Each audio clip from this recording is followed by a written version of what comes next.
Welcome to Novelist Spotlight. This is Mike Consol, your host. Two quick things before introducing you to my guest. First, I encourage you to subscribe to this podcast by clicking on the follow button and also clicking on the bell icon so you are alerted to each new edition of the program. Second, in addition to being the producer of this podcast and interviewing novelists, I am a novelist myself.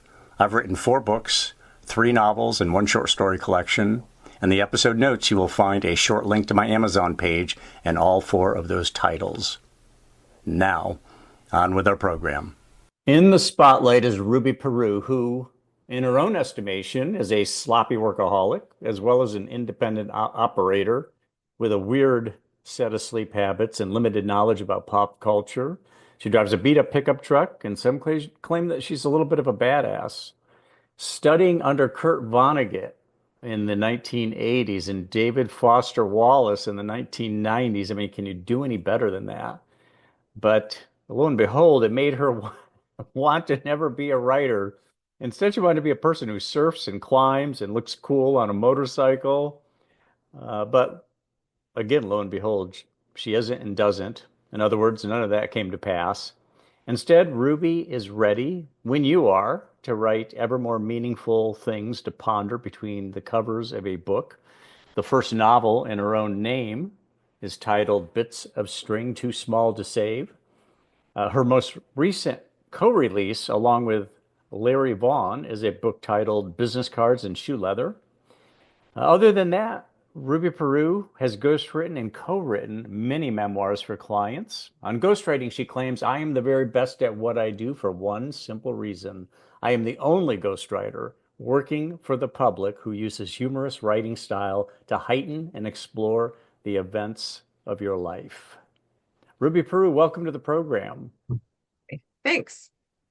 Can I give you an update? Oh yeah, go ahead. All corrections. For Larry is a great book, but it's not my most recent. My most recent release is with Pete Del Camara called High Tech Heroes.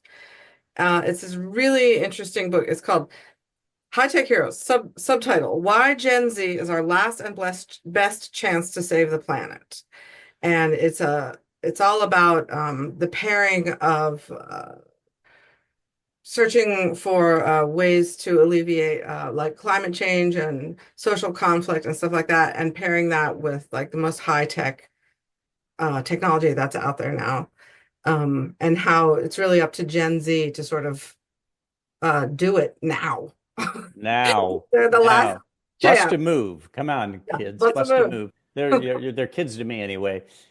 Why do you co-write books? Does that alleviate? Let me take a stab at it.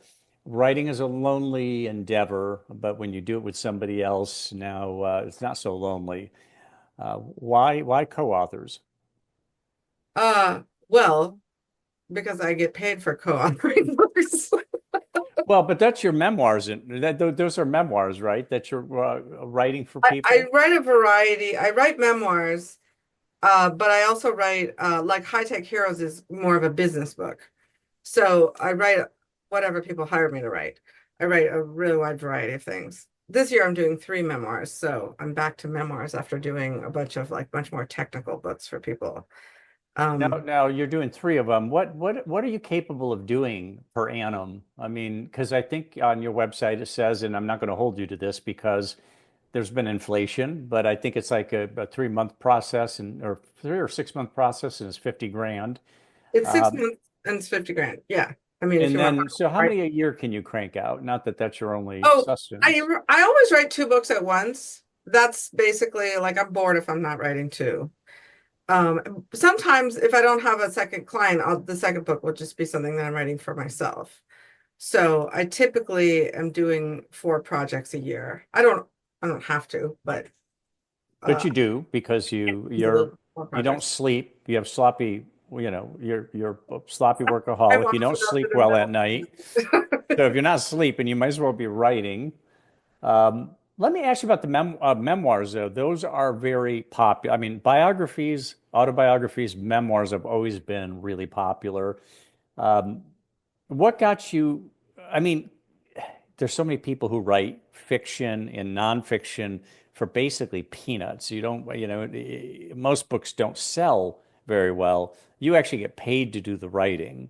So you're out front on this thing. I don't know if you ever say, hey, look, I think, I'm going to put a lot of work into this. I think I should take some points on this one because I think you've got a potentially good a bestseller here. Do you ever do that? Do you ever just say, let me have some points on this one, like sales over a certain amount, I get a slice of the pie? Oh no, no, because you don't make money on books. Books don't make money. There's no Well, profit in books. But the unless you thing, write Angela's Ashes, and if it's like, wow, this is the next Angela's Ashes, and I'm writing it for this person who doesn't know how to write, this does look like a book that I'd like some upside potential on. I mean, you're getting paid well anyway, but so you just leave it alone after that. It's just you charge your fee, and that's that. like a gamble, right? Being a ghostwriter. Like I take a certain fee in order to write a book for somebody else and they can take the credit for it. It's their story. So it's fine with me for them to take the credit. I'm just the person who helped them write it. And then if they can take it and they can make it into a huge bestseller that they can make $1 million on, God bless them. I hope they do. That is so hard to do that if they actually succeed at that, I I think that is great and they deserve everything they can get for it. Right, right. And so But they for could they me, it makes more sense just to take a reasonable payment up front and let them take the risk. now people approach you with these projects, and then everybody thinks they have a book in them. Everybody thinks they've lived an interesting life. There's so many times I've heard in my life where people tell other people, you should write a book about that. My God, listen to the life you've lived. And it's only been it's a very small, something they told them that certainly you can't build a book on. There's got to be a lot more to it. Have you not run into situations where it's like, you don't really have a memoir here? No. Uh, People who call me are typically people who have interesting stories. I've never had anybody call me who's just like the most boring person in the world. Those people don't usually like seek out a ghostwriter. Oftentimes the story that people have to tell is not the story they think they have to tell. They're like they think their story is about one thing, and and after interviewing them, I go, the thing you think is interesting is not the most interesting thing. Here's an example. I had a client who was a businessman and he was so successful that he retired in his 40s. And then he did what he always really wanted to do, which was to do research in Africa, to buy a ranch in Africa and research African wildlife. And he had this whole life in this ranch in Africa researching wildlife and knowing all these like wildlife photographers and all these just crazy characters and all this stuff. And then he moved back to America and became a businessman again. And he wanted to write a book about business tips on how you can succeed. And I was like, dude, you don't want to write about the 10 years you lived in Africa? Mhm. Are you Mhm. crazy? So he felt like it's either one or the other. You can't write a book about both. But I figured out how to integrate both of them into one book. Um, and so then it became very different from his original idea. Gotcha. So, writers sometimes have a voice. Fiction writers try to find or discover their voice oftentimes, and then they write in that voice. I mean, I think Kurt Vonnegut is an example of that, although there's many. Then there's others who say, I'm embodying a character, a protagonist and an antagonist, and so my voice is going to change. When you're writing memoirs, are you do you have the Ruby Peru marks of distinction in the writing, or do you try to embody the client's voice? Well, I hope I don't have a Ruby Peru mark of distinction because I do try to embody the client's voice and enhance the client's voice so it sounds, uh, better than sounds more literary, you know. Or sometimes a client is like, my voice is not that interesting, but I love this particular author. So can you sort of imitate that author's style, which I'm very good at. I'm, Oh, I they mean, will tell you that I like the style, this author's style of writing, and then you emulate. yeah, you know, some people are like, I wanted to read very romantic and flowery. I've written like Like I wrote a book that was like a bodice ripper romance that was also a memoir about this guy's exciting romantic life, his whole life of romance. And so he wanted it to read like a romance. So I wrote it like that. And I've written somebody's life as a detective novel. And I've written stuff that's like just like all different types of styles that people like. It's easy for me to just like read up on whatever author you like and then just sort of write in that voice. Right, right. That's a skill. That's a skill. A lot of people can't do that. Um, so let me ask you this about the, Well, can I say something else about that? please. I don't think of it as a skill because it's an accident. Like I noticed that I was doing that as a writer. I would be writing something and I would find that I'm writing just like the person that I'm reading right now. And I'd be like, stop doing that. I'm trying to stop imitating the person that I'm reading so that I could be myself.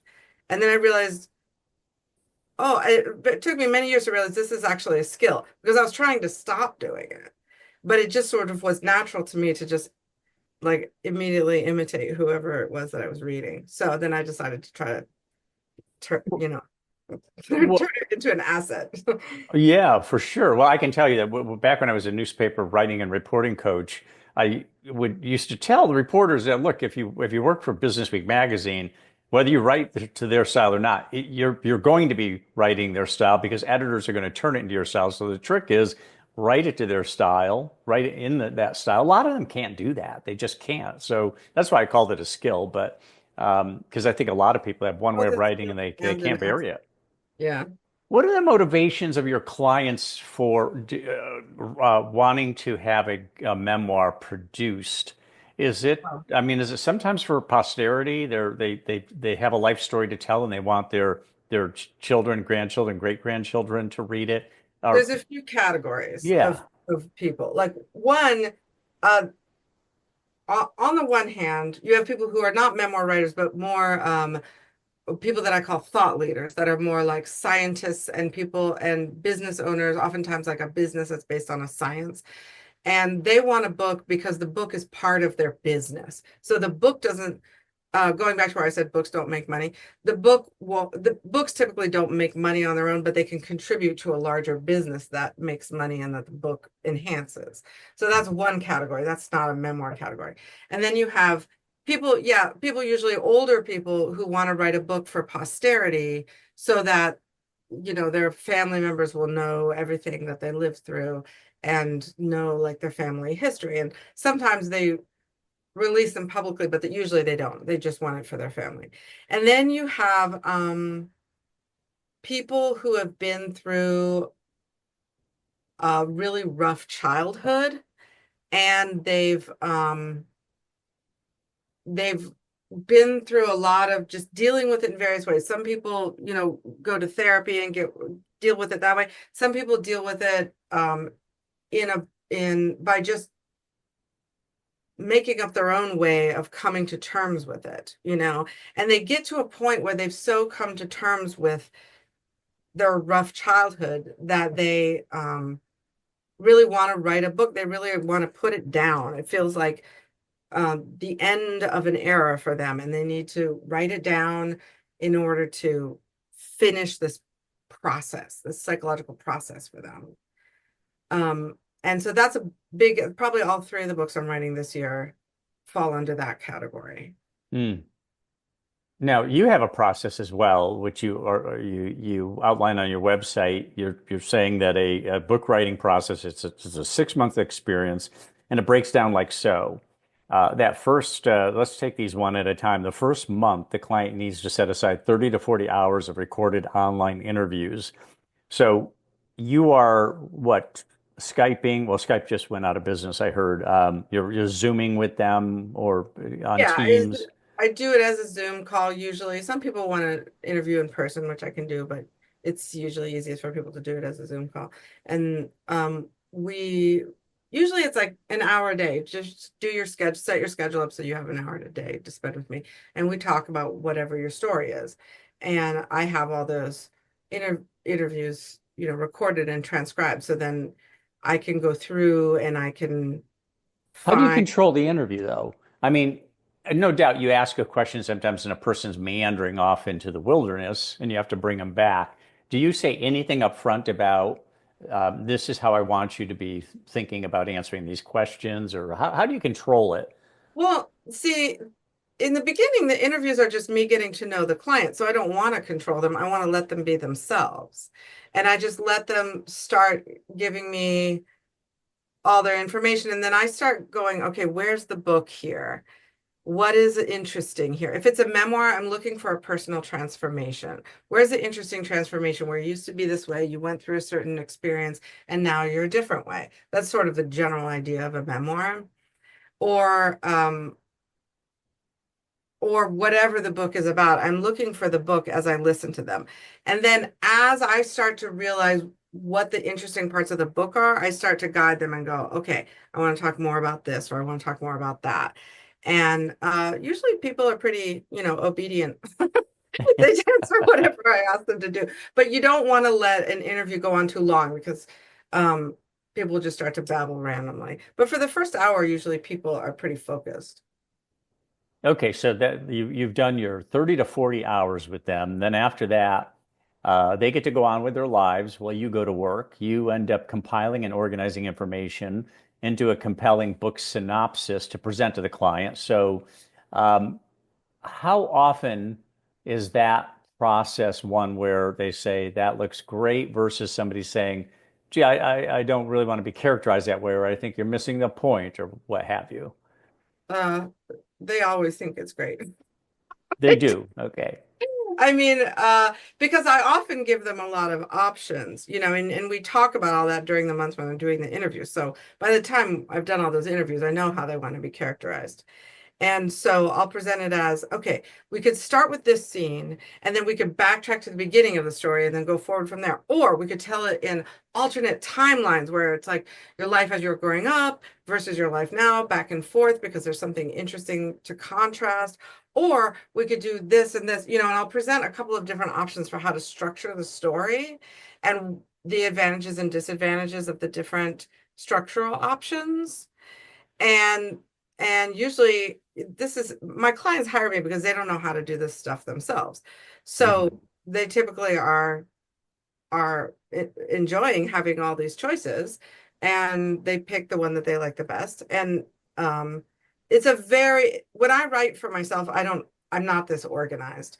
Um, because it's a lot of work, but it gives clients a lot of confidence to know this is exactly how the story is going to be structured. And I also work out what style I'm going to write it in, and I show them some pages written in that style. So by the end of the second month, they know what they're getting, what style, what structure, everything, and they can really just relax. There's not going to be a lot of big surprises. So once you cross that hurdle, then um, you work for the next 3 months producing a 60,000 word book. No, if somebody had a really interesting story, they wanted you to produce something larger, they felt like they had a lot to say, and it was 90,000 words, and I assume you prorate it in some fashion. Yeah, just add an extra month onto it. I typically write 20,000 words a month, so we can do as many months as you want. But I try to guide like I think of it as my job is twofold. On the one hand, my job is to do whatever the client asks me to do. But on the other hand, my job is to advise the client as to what I recommend from a literary point of view. Hmm. And typically, a 60,000 word book is really a perfect length for any book because psychologically, in terms of book buying, if it's too short, people feel like they're getting ripped off. And if it's too long, people are intimidated. Hmm. So I shoot for that because that is the length that people like to read. Yeah, yeah. No, it's I'm sure a sweet spot right there, which comes out to what, roughly a 250 to 300 word book. Two, usually 240, like 240 to 260, depends on it depends on all your publishing choices, like what format size you choose and stuff like that. But How yeah, it's not usually how 260. how enjoyable is ghostwriting memoirs for you? I mean, how often do you end up writing one where you're feeling I'd rather be writing my own stuff. And this one's not as interesting as the last one I did. I mean, So that's always you're really a mercenary. I mean, you're a hired gun. You're a hired gun. when I start out, sometimes I'm like, this book is not that interesting.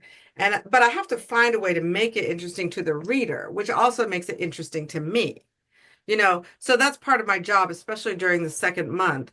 I'm going, how can I make this person's life really, really compelling, interesting, creative? And even if it's just even if it's just sort of like, oh, this is a book about my life in business. Okay, blah. What Give me more. What else do you got here? And I'll interview the person until I find out what's really interesting about their life, something that is different from the average person. Most people do come to me with really interesting stories. So I don't often have to like dig that hard. But I will always do interview until I find a story that is interesting to me, because that way I can make it interesting to the reader. So my job is never boring. We're talking about comedic writing. You say that, or you certainly make clear that this is really important that there be a comedic dimension to the writing. Why is that the case?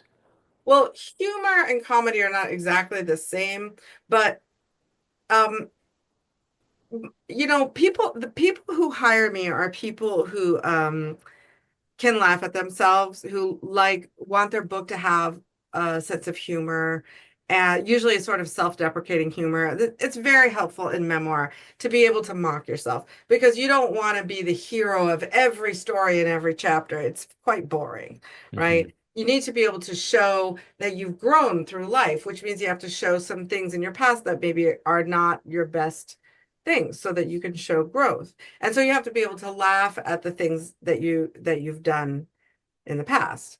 And also, the main way that humor comes across is not through like har har slap your knee comedy, but just through letting the person's voice shine through. The more honest people are, and the more they're able to be themselves and be vulnerable, the more funny their style seems, and the Mm. more enjoyable it is for people to read. Yeah, yeah. I think of comedic writing as amusing, and I certainly, the good comedic writers I find is since a lot of people don't. Well, not everybody has the same sense of humor. Some people don't have much of a sense of humor, but it delivers information or characterization or whatever, and embedded in it is something humorous for the people who see it. Let me give you an example. White Noise is my favorite novel. And there are people who read that. I find it to be really funny, hysterically funny. Not laugh out loud. It's just the characterizations and all that, and the scenes are very funny. But there are people who read it and think, "Wow, it was an interesting book. Wasn't it funny? It was an interesting book, but not. No, I wouldn't say funny." Because he's not trying, he's not delivering punchlines, he's not trying to, because that's amateurish, actually, when you're trying to do punchline writing in a novel. No. Don DeLillo has a unique voice, and if you Yes. like it, you're gonna find it funny. You know that, and some people don't like it, but if you do like it, you're gonna be amused by it, because it feels very personal. It feels like this is a real person that's talking to you with all his flaws and all of his personal interests and all of his like in jokes and stuff like that. And so if you like the personality of the author, then you're going to find the book funny. Or the characters he creates. And he's really only a couple of books where he's really funny. End Zone and White Noise. His other novels are, he doesn't even attempt to be funny pretty much, but maybe Ratner's Star. But anyway, my point is that it's such a delicate thing to try to be funny or amusing or what have you. Again, that's a skill. Um, I also wanted to ask you about the actual writing process. How do you go about building momentum? How do you go about your writing day? Are you a time and place writer, or are you just, hey, catch as catch can? I write any time of day. I wake up at 3 in the morning. I sit up for 2 hours, then I go back to bed. How do you do it? I can literally write any time of day. When I first started doing this 20 years ago, writing books for other people, I was like extremely uptight about what time of day I could write and like making sure that I had, I was writing at my best time of day. But I've been doing this for so long now, I can literally do it anytime. I mean, I'm usually when I'm working all day long. It's hard work, and I'll take naps in the middle of the day. Like I just write whenever I can. Sometimes I will exhaust myself from the work and then I'll just be like, it's 3 in the afternoon and I need a nap. I don't know why. It's really random. I don't have a schedule I do have a schedule, but I often break it. So I don't know. Some people are What is your basic schedule? Are you a morning writer? Do you get up in the morning and put in it like depends on what else is going on in my life. If there's nothing else going on in the morning, then I'll be a morning writer and I'll be done by like 2 p.m. and I'll be like, woo, I got the rest of the day free. And if there's something else going on, I'll just write in the afternoon.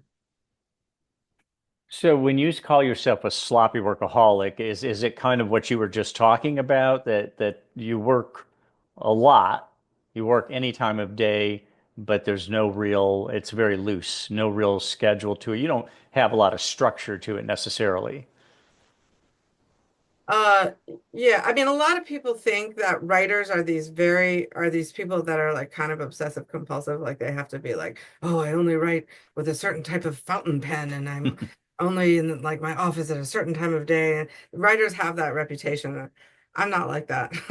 I, I, I, a lot of writing is thinking. So you have to like, if I'm also a woodworker and I have a wood shop here at my house. So if I get stuck on something, I'll stop and I'll go in my wood shop and I'll work on something. And I'll be thinking about it while I'm doing that. Or What do you make? What do you make in your wood shop? well, I'm renovating my house. So I make everything for the house. So I'm it could building, be floorboards, it could be a credenza, it could be anything. yeah, or it could be like a dining table. I'm working on a table and a closet right now. So, Interesting. and I find that it's great because you're working with your hands. It's a totally different from the intellectual activity of writing. So it lets information just gel in your head. And sometimes I'm actively thinking, and sometimes I'm not actively thinking, but my subconscious is thinking. So so if I'm stuck on something, I'll go do something else. And then eventually I'll be like, oh, I know what to do there. And then I'll go back to my office and I'll go back to work. Or sometimes I'll wake up first thing in the morning. I figured it out overnight in my sleep. And then I'll be up at 3 a.m. just like writing because it just came to me. So I it's was like going to ask you about that, about kind of lucid dreaming or going to bed with an issue in your head and then waking up and it's like, ah, it's clear to me now. That's the trick to solving this writing issue that stumped me yesterday. often that happens. Yeah. I mean, I'm always dealing with writing issues because I'm writing so many things at once. So I could solve problems at any random time. I could be like, oh man, I just figured this out. And I have to like quickly write something down because I'm not at home and I don't want to forget. What But a are lot the keys? to do with people give me what I really like to do is people give me these really complex stories and I have to figure out what the through line to the story is and like how exactly I'm going to tell it and what's sort of like going to be the driving force of the story because it's their life. So it's tons of stuff and a lot of that stuff is irrelevant to the story. So I have to figure out what's the central story and how to like make it amusing and interesting and suspenseful, thereby cutting out the parts that are less interesting and creating like the main through line of their life. And it's very complex. So there's a lot more thinking than there is writing, in the beginning. Sure, sure. So, what are the keys or the principles to a good memoir? Well, that basically I just sort of touched on that. Um, when you're telling a story about your life, you want to figure out this is why it's really helpful to have a ghostwriter because it's very hard for people to do this for themselves. Like it's just like trying to see yourself without a mirror. Uh, you want to figure out what is the theme of my life? What is it that my life has become about? Or what did I used to be that I changed and became who I am now? And why is that significant? And why should other people care about that? What does my life have to say about the human condition generally? You know, those are the kind of deep questions that you want to ask yourself so that you can figure out why people should care about your life enough to read about it. Now, do you read memoirs in your free time? Do you spend time reading memoirs, or is it just kind of like, hey, I write them, I want to be away from them when I do my own reading? No, I read them all. You do. Well, Well, yeah, but I'm I not don't talking read about your like, clients. I'm talking about, yeah, hey, no, of course. okay. I read I read the ones I find interesting. I'm not really into reading memoirs about famous people. I usually find that they're very boring because they're usually more of an autobiography. And they're dishonest too. They're not going to, I mean, Bill Clinton's not going to write, any more than 2 lines about Monica Lewinsky. And it's like, well, that was a dodgeball right there. Yeah, yeah, yeah. I mean, Famous people, presidential memoirs are examples of rotten memoir. They only talk about what they want to talk about, and all yeah. the really interesting or struggles, they're not very self-revelatory. That's why it's not a memoir, it's an autobiography. Mm. That's the difference.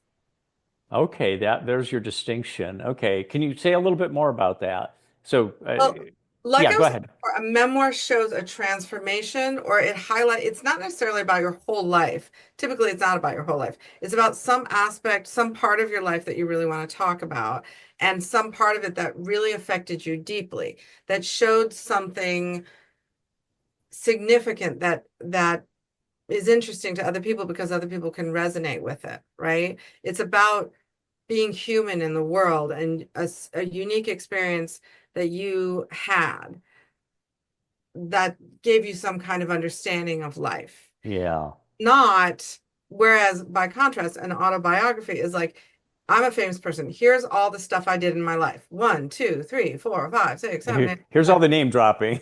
Yeah. Yeah, I feel the same way about it. I mean, that's kind of how I would the distinction I would make is a memoir is more of a focused part of the life or of a person's life or what have you, rather than a recitation of the whole thing. So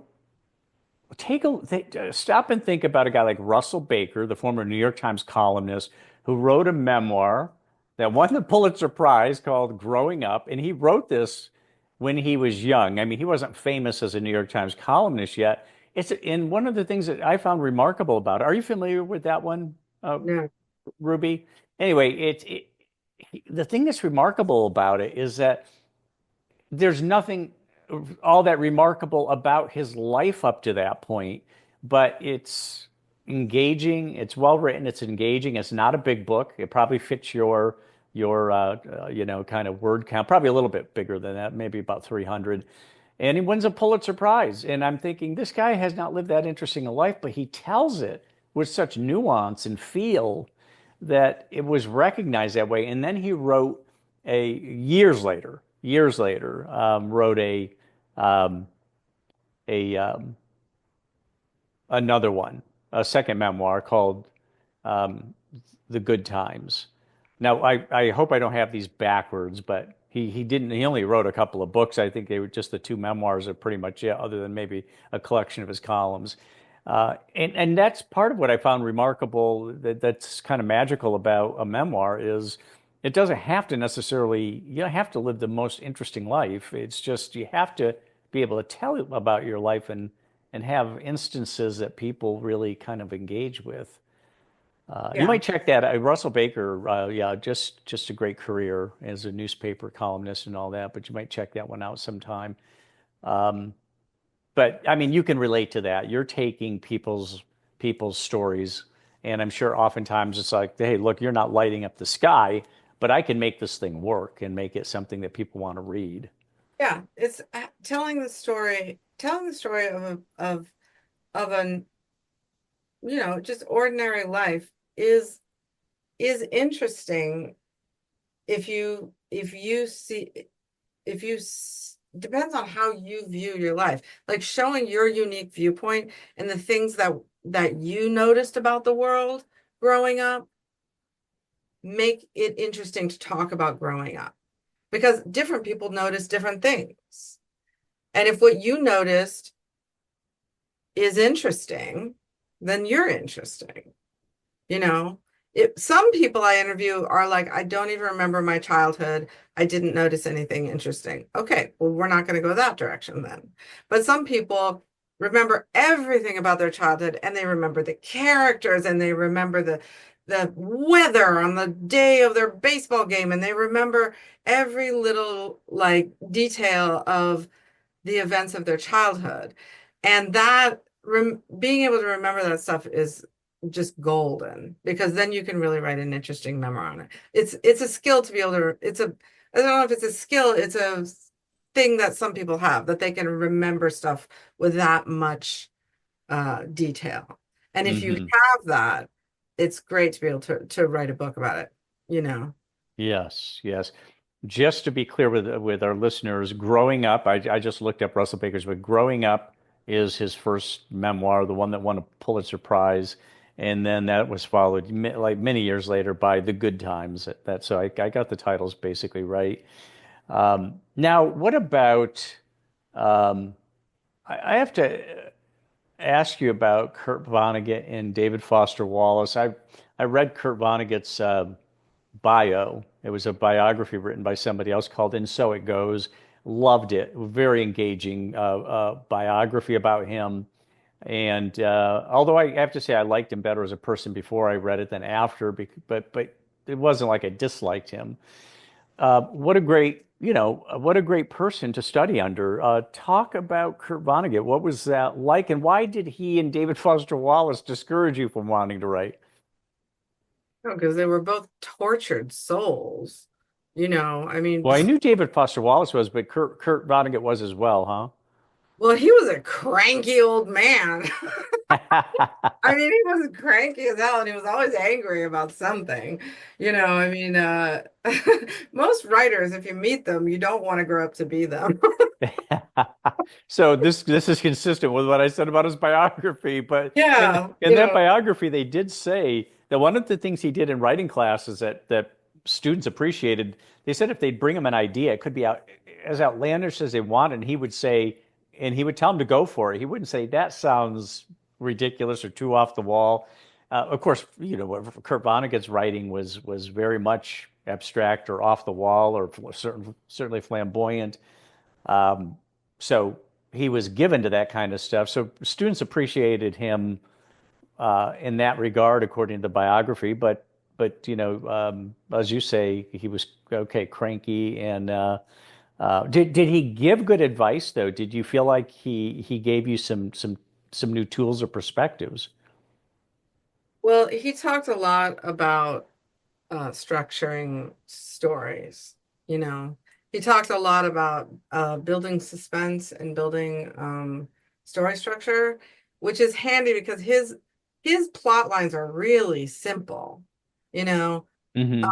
and so they're kind of transparent. Like once you're looking at story structure, if you look at a Vonnegut novel, you can really see how he structured it.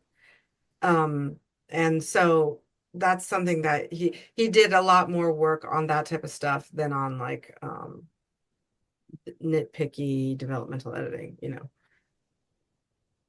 What about David Foster Wallace? Well, what was his pedagogy? Uh, um, okay. It was more like a study of David Foster Wallace. Like with Dave was like you were more focused on Dave than Dave was on you. He was like just such a character that you're just like, what is he doing now? Like, okay, he was trying to quit cigarette smoking at the time, and so he was using nicotine patches, and he had this like whole thing where he was using like a patch and a half or a patch and 3/8 or a patch and 7/8. Like he would take a patch and he would cut it with scissors, and he would do this in class. This is why I mention it. He would like take a patch and like measure it with a tape measure and like cut it with scissors so that he had the exact right amount, and he would do it. And then he was also chewing uh like tobacco. Like he chewed tobacco, and he Right. did it into a clear plastic cup. Oh, jeez. So Not he the most, yeah, a little uncouth. It was like you were always focused on Dave and his bizarre habits the whole time. And all you wanted to do was just like forget what you were writing and just write a book about observing Dave, you know. And he was very like he was a very uptight guy. Like he was very uptight about grammar. He would nail you for any grammatical error. His mother was a grammarian, and she wrote a grammar book, which was the book that he used in his curriculum. He was like, "You have to buy this book." It was written by my mother. So when the semester was done, here you learned an awful lot about David Foster Wallace, but you didn't necessarily walk away feeling like I've been empowered as a writer in some way. Um, yeah, that's kind of true. That's I too mean, you bad. always learn a little bit from every teacher, but it's hard to pinpoint exactly what you learn from every teacher. But ultimately, I learned the most as a writer from hiring different developmental editors to go over my work one-on-one. Like I left college for that reason. Like I wasn't learning to be a writer in college. I was just learning to check all the boxes to get a degree that would mean nothing. So I actually went on my own and I just hired developmental editors to go over my manuscripts. Where did you find good ones? How did you know you had a good one to hire? Well, I don't Or- remember where mostly there were people who lived in my town where I was living. I was living in Santa Fe at that time, and I I don't know how I met them, to be honest, but they were people who were living there. So I could sit and have a one-on-one conference, just like you were in graduate school, having a conference with a teacher, you know, only with less formality around it and no assignment. And the assignment was just me giving myself assignments. And then I would pay this person, which costs a lot less than graduate school, to go over the manuscript and I would get everything she had to say. And I would make those changes until the next conference I would have with the person, she really didn't have anything to give me. So I'd be like, okay, I'm done with you. And then I'd find another developmental editor who had new things to tell me because she had an expertise in building suspense or something like that. So then I would learn that from her until she had nothing else to say to me. And then I'd be like, I'm done with you. And then I would go and find somebody else. And it's expensive to do that compared to using a critique group, which costs nothing, but it's very cheap to do it compared to going to graduate school. And Right. much more like if somebody's out there trying to become a writer, I also do developmental editing for people now.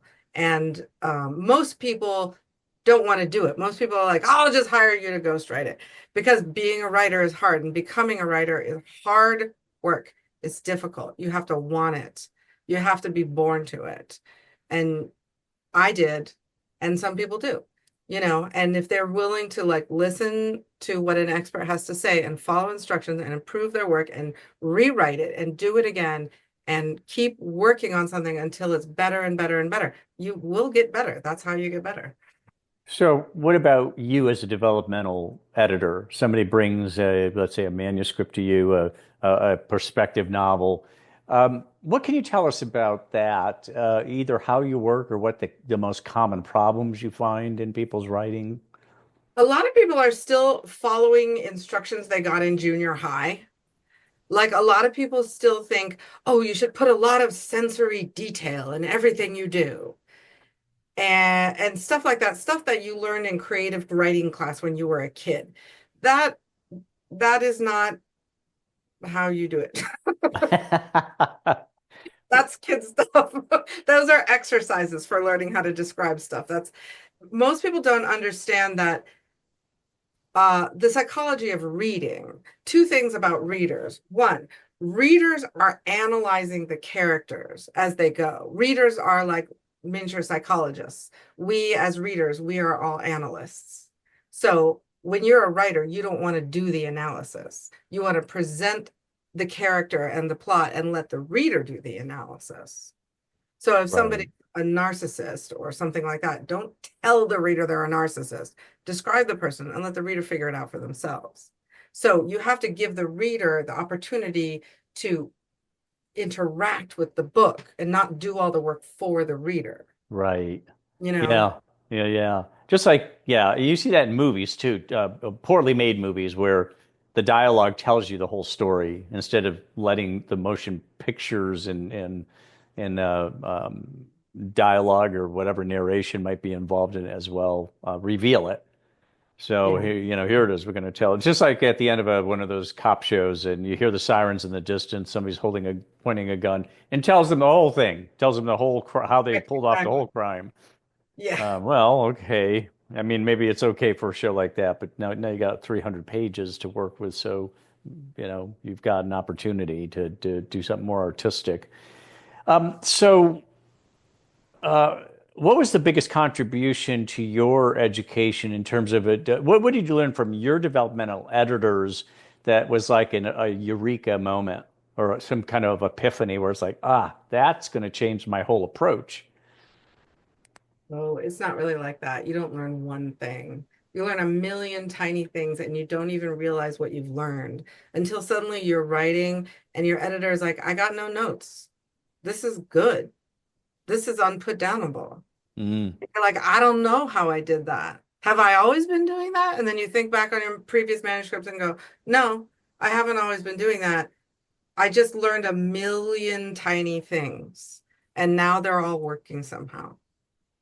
So what about you write you ghostwrite a memoir for somebody and it's like, wow, love it. You did beautiful work, Ruby. Now help me get it published. That's where you step out, right? That's where you say that's not what I do. Well, not quite. What I do, I've learned over time that my clients get very upset if I step out because they need me to guide them through this and they don't want to be on their own. And I don't do the publishing because all my clients have different, some of my clients already have a relationship with the publisher. Some of them want to self-publish. Some of them want to self-publish and order 200 books right off the bat, which is a certain type of publisher. Some of them just want to self-publish for print on demand. There's like a lot of different types of publishing out there. So I don't do the publishing, but I've been involved with publishing for a long time. Everything from I used to work for McGraw-Hill to I've done a self-publishing of my own books like from scratch to I've worked with published like self-publishers who are like people who just get all the freelancers together for you and they do all the design and they do it for you to make it easier for you.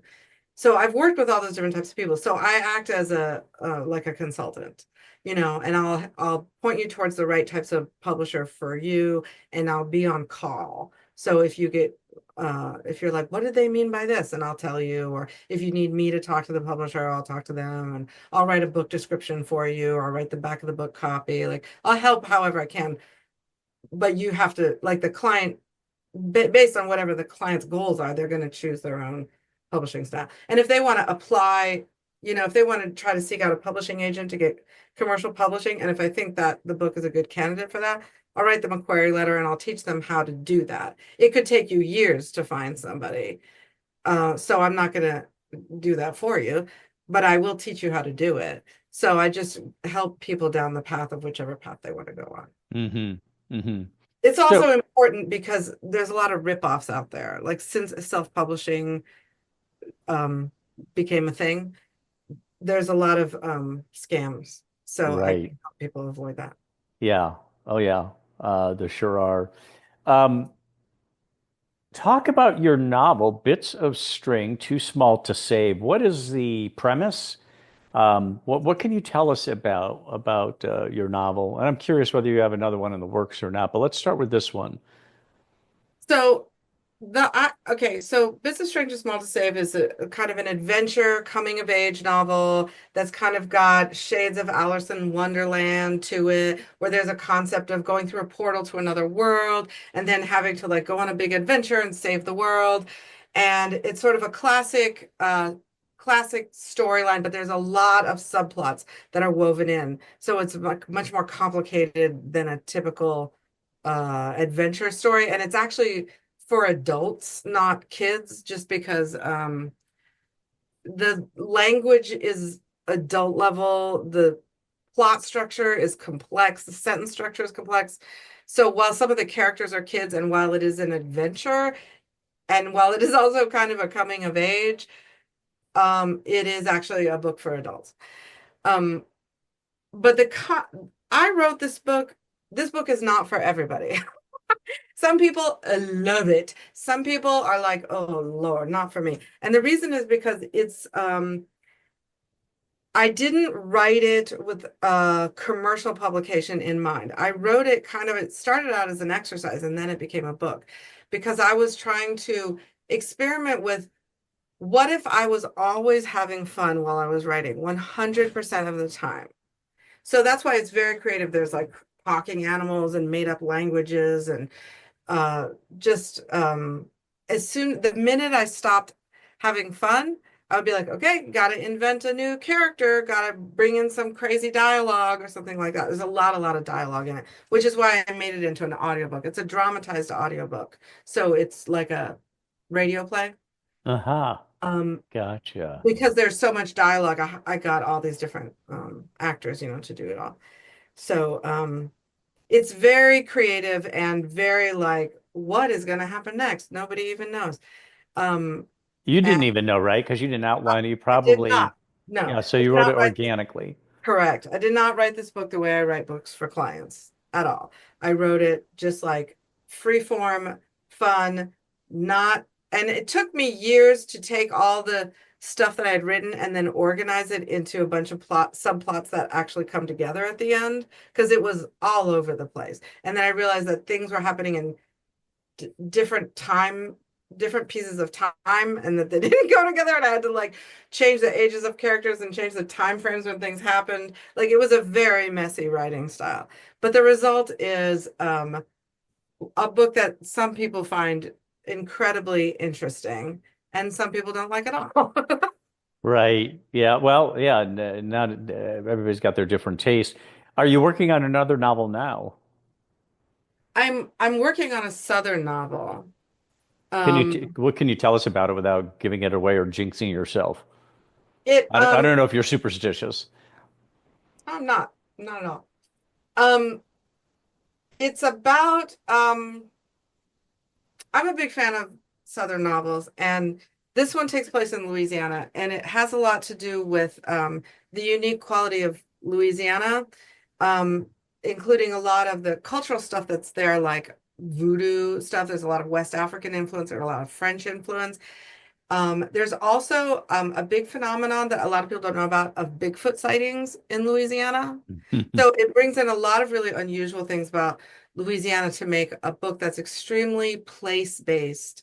Um, and that's all I'm gonna tell you. Now, is this going to be a romp like your last one? Is this going to be free form, or are you treating this one differently? It's going to be a little bit more like a classic Southern novel. Yeah, not with So a more structured more and structure, and more easy to maybe follow. did you do an outline or do you feel, I mean, if you're going to No, structure I it, don't write like that. I don't like when I'm doing a novel for myself, it's nothing like when I'm writing for a client, because then it would seem like work. Uh, I start with real people. I never make anything up from scratch. Everything's always based on real people and sort of extrapolate from there. And real people that I know, and then I make it up as I go. Um, but it's a novel about people living their lives. You know, there's a lot of drama, there's a lot of suspense, just like every other novel in the world, you know, I gotcha. How far along are you? not very far. Otherwise, I would be like building the suspense more. So underway, but and you know your destination. Well, the Um, unfortunate thing about getting a lot of work is that it puts my own work on the back burner. But the fortunate thing is I make a living. So this is always a trade-off. well, let me ask you about that because what you're doing, it's not like there's any shortage of people out there who do developmental editing or book coaching or ghostwriting. How do you is your clientele at this point word of mouth, or do you promote yourself in some way? Um, well, podcasts like these are helpful, so people can sort of get to know me a little bit. That is a big part of what I do. But my website explains a lot about what I do and what I've done and what my experience is. And my relationships with my clients are such that they tend, oftentimes in the beginning, people are like, I don't want anybody to know that I got a ghostwriter on this. But by the end of it, they're just talking about Ruby Peru everywhere they go. And they typically don't mind me talking about my involvement with the book.